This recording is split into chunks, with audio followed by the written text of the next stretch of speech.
अस्सलाम वालेकुम नाजरीन, रिजी इन्फो टीवी में खुश आमदीद। मज़ीद अच्छी वीडियोस के लिए चैनल को लाजमी सब्सक्राइब करें। आपके दिल के अल्फाज मेरे अंदाज में।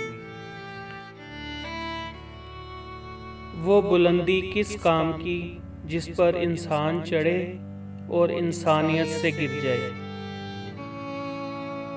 उंगलियां अक्सर वही उठाते हैं जिनकी औकात नहीं होती आंख मिलाने की। काश इंसान भी नोट की तरह होते, रोशनी की तरफ करके देख लेते कि असली है या नकली।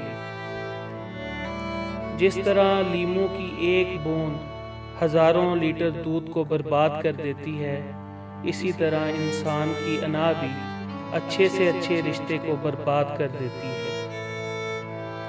जब इंसान अंदर से टूटता है तो बाहर खामोशी हो जाती है। दिल से बड़ी कोई कब्र नहीं होती, वहाँ हर रोज एक नया एहसास दफन होता है।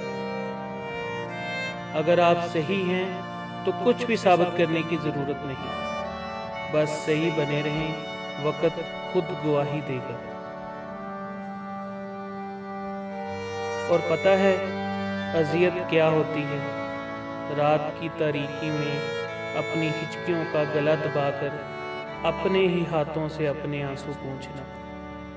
वीडियो पसंद आए तो लाइक करें, चैनल को सब्सक्राइब करें। अल्लाह हाफिज़।